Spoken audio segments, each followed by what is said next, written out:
Assalamualaikum warahmatullahi wabarakatuh. Hamdan syukran lillah. Sahabat santri yang dimuliakan Allah, dapat postingan dari Kiai Haji Rahmat Zailani Kiki atau dikenal dengan Kiai Kiki.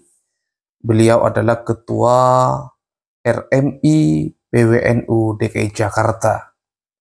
Beliau seorang peneliti sejarah Islam khususnya di bumi Betawi di Jakarta. Dalam tulisan beliau adalah yang berjudul Hubungan Hadratus Syekh Kiai Hasyim Asy'ari dengan Habib Ali Kuitang dalam keilmuan dan politik. Ya, ini penting sekali untuk kita baca. Tulisan ini sudah di-upload di jakarta.nu.or.id, ditulis oleh NU Online PWNU DKI Jakarta. Ya, jadi kita tentu harus objektif menilai, melihat, dan kita tahu bahwa Habib Ali Kuitang ini memiliki kesejarahan dengan NU, karena Habib Ali Kuitang ini pernah mendeklarasikan diri sebagai bagian daripada Nahdlatul Ulama. Kita baca dulu prolognya, nanti biar teman-teman baca sendiri beritanya. Hubungan Kiai Hasyim Asy'ari dengan Habib Ali Kuitang dalam keilmuan dan politik kebangsaan via Nahdlatul Ulama oleh Rahmat Zailani Kiki atau kita kenal dengan Kiai Kiki, kolumnis NU Online. Ya.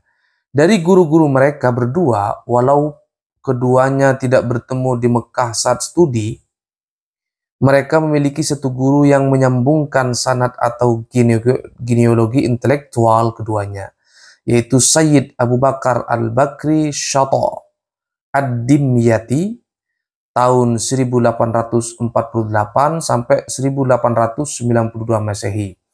Jadi kalau ada yang mengatakan bahwa Habib Ali Kuitang ketemu Mbah Hasyim, itu salah ya. Memang di Mekah tidak pernah ketemu, tapi gurunya sama ya. Yang merupakan ulama besar dari Mekah. Dia dikenal sebagai pengarang kitab Hasyiah I'anat Talibin, Syarah Fathul Mu'in, dan guru para ulama Nusantara yang belajar di kota Mekah pada akhir abad ke-19 Masehi. Ya, banyak sekali kiai-kiai ulama-ulama dari Nusantara belajar di Mekah Al-Mukarramah. Sedangkan untuk politik kebangsaan, nah ini beda ya, ini sudah konteksnya Indonesia. Sedangkan untuk politik kebangsaan, hubungan keduanya terjalin via Nahdlatul Ulama. Deklarasi Habib Ali Kuitang sebagai warga Nahdlatul Ulama mendapat sorotan dari berbagai media massa saat itu, seperti koran Belanda Het Nieuws van den Dag voor Nederlands Indie.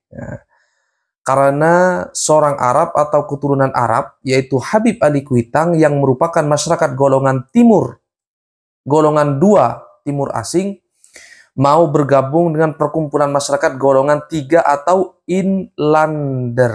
Jadi sahabat santri, Belanda itu atau penjajah itu membagi orang yang tinggal di Nusantara itu menjadi 3 kasta.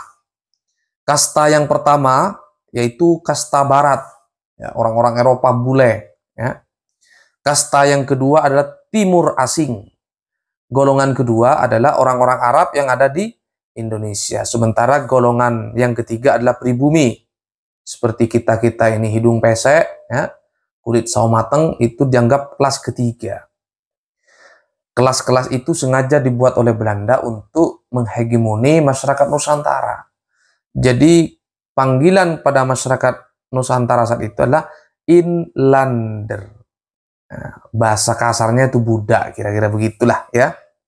Jadi sampai hari ini mental kita rusak ya gara-gara pengkelasan sosial yang dilakukan oleh penjajah yang begitu lama menjajah kita di Indonesia. Maka dari itu kita senasib sebangsa, sama-sama pribumi, sama-sama pesek, sama-sama matang. Mari kita bangkit ya, bahwa Islam diturunkan oleh Allah Subhanahu wa taala, Al-Qur'an diturunkan ke bumi oleh Allah Subhanahu wa taala dalam rangka untuk menegakkan keadilan.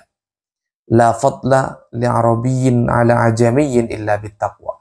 Tidak ada keutamaan antara Arab dan non-Arab kecuali takwanya. Nah, oleh Belanda ya, ajaran Islam yang sudah begitu rapi dan matang itu dikembalikan ke zaman jahiliyah lagi. Ya, orang seperti kita, orang sawo matang, pribumi, hidung pesek ini di kelas ketiga.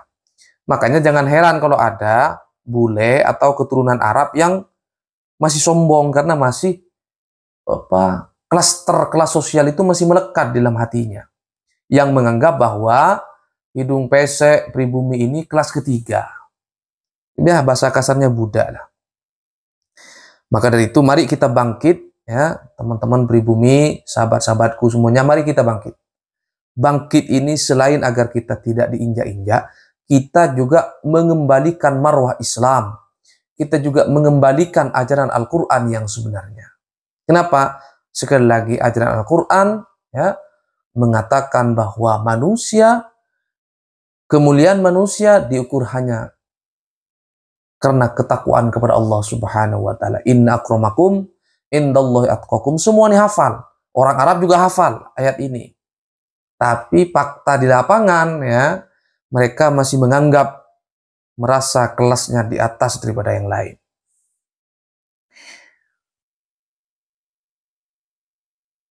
Ketika itu, masyarakat Hindia Belanda dibagi atas 3 golongan, yaitu golongan Eropa, dan yang disamakan golongan timur asing sama golongan pribumi. Ya. Ini bukan hoax. Ini fakta ya, fakta. Dan sampai hari ini masih terasa ya. Ya, dari semua sudut, dari semua lini kehidupan masyarakat terasa. Ya, isu Habib-Habib sekarang ini, kemudian sepak bola pun sama. Ketika kita melawan Eropa, udah takut duluan. Ketika kita melawan Arab, ya kayak kemarin itu, duluan, udah takut duluan, sebelum bertanding sudah takut duluan. Itu mental yang harus kita hapus, ya. Bahwa Tuhan menciptakan manusia itu derajatnya sama. Yang mengangkat derajat manusia adalah ilmu pengetahuan. Kita menghormati orang ya berdasarkan ketakwaan, pengetahuan, kemudian hormat kepada yang lebih tua, menyayangi kepada yang lebih muda. Itu ajaran agama, saudara. Ya, jangan kita rusak mental hanya gara-gara penampilan. Ya. Coba bayangin kalau lihat bule, dikejar-kejar. Ya. Padahal bulenya ternyata di kampungnya, ya, di kampungnya sana dia juga kerja agak jelas itu. Pengangguran di negaranya, datang ke Indonesia langsung mendadak jadi artis. Begitu mudahnya pribumi itu diinjak-injak. Ya. Sama ketika kita datang ke negara mereka, kita minder, ya, merasa minder, merasa lebih bodoh, padahal pendidikannya lebih tinggi kita, misalnya. Nah, maka dari itu mari kita kembalikan, ya, kita kembalikan kepada ajaran Al-Quran, kita kembalikan pada ajaran Sunnah Nabi Muhammad Shallallahu Alaihi Wasallam. Nabi itu mengajarkan egaliter. Nabi itu memanggil teman-temannya dengan sahabat, ya. Tidak ada ceritanya Nabi manggil Abu Bakar tuh ahwal, manggil Bilal bin Rabah bekas budak dengan bilang budak, nggak ada. Semua Nabi memanggil orang sekitarnya itu dengan sahabat Abu Bakar, sahabat Umar, sahabat Utsman, sahabat Ali. Mengapa demikian? Karena Nabi itu ingin menegakkan supremasi hukum, ingin menegakkan kalimat Allah di muka bumi. Bahwa manusia diciptakan sama, kesempatannya sama, peluangnya sama.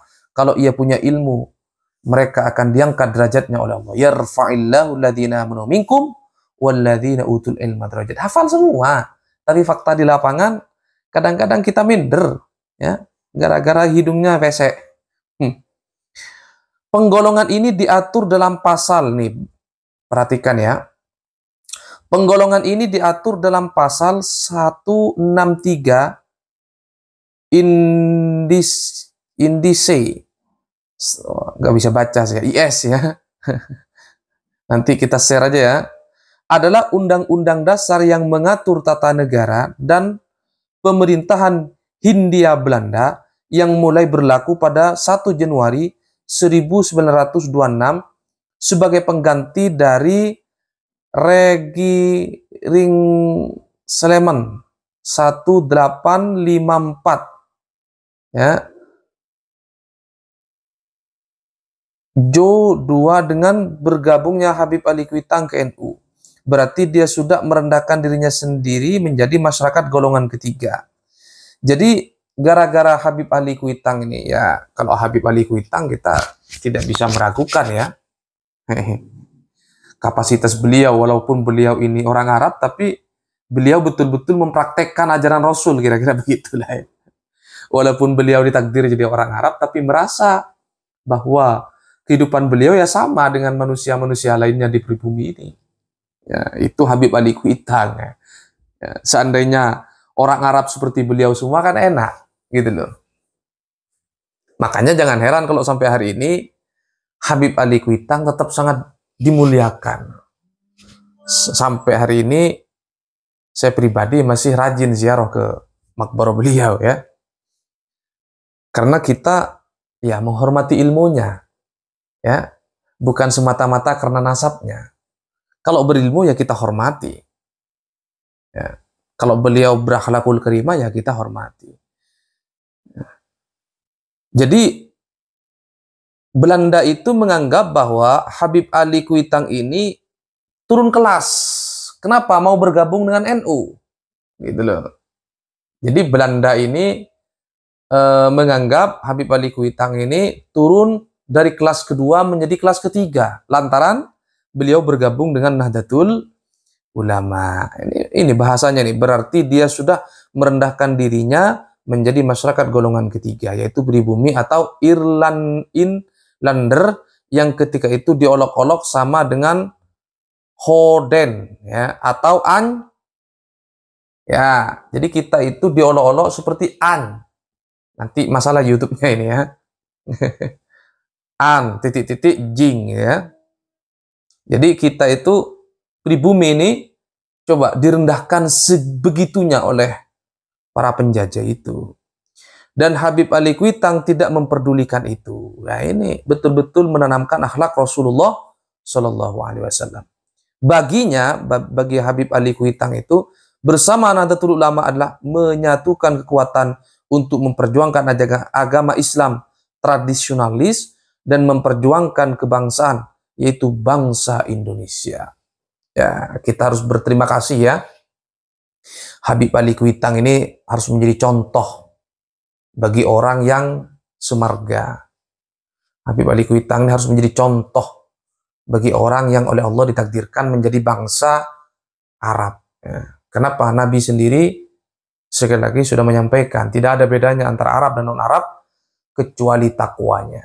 Ya, jadi teman-teman yang mungkin ditakdirkan Allah menjadi keturunan Arab ya harus tiru Habib Ali Kuitang ini agar hukum Allah, ya, sunnah Nabi Muhammad SAW betul-betul menjadi bagian daripada masyarakat kita. Kalau begini kan enak. Yang jadi masalah itu ketika mereka lahir langsung dihormati, langsung dicium kakinya, lah itu berbahaya bagi mereka. Sebenarnya rame-rame soal nasab, rame-rame soal banyak hal di Indonesia akhir-akhir ini itu karena perilaku ya. Seandainya mereka baik ya, berbaur dengan masyarakat, tidak ada provokasi di tengah-tengah kehidupan sosial masyarakat Nusantara yang adem ayem tentrem sentosa ini, saya pikir akan baik-baik aja. Mari kita jadikan sejarah Habib Ali ini menjadi contoh bagi generasi setelahnya. Untuk lebih lengkapnya silakan buka sendiri ya sahabat-sahabatku di jakartanu.or.id. NU ondennya PWNU DKI Jakarta. Ya. Silakan dibaca sendiri. Kalau ada kritik, kalau ada saran, silakan di kolom komentar. Ya. Artinya tidak semuanya orang Arab begitu, ya. Jangan digeneralisir. Ya. Tidak semuanya orang Eropa juga merasa kelas 1, enggak juga. Tidak semuanya bangsa Arab merasa menjadi kelas nomor 1, enggak juga. Ya. Oknum, ya. Walaupun banyak oknumnya, ya. Sama, tidak semua bangsa Indonesia itu merasa minder, enggak. Kita punya tokoh-tokoh bangsa Indonesia yang tidak minder, mereka merasa setara. Banyak. Di zaman dulu, misalnya ada Syekh Nawawi Al-Bantani. Di zaman dulu juga banyak ulama-ulama Nusantara yang eksis di Timur Tengah, di Mekah. Ya.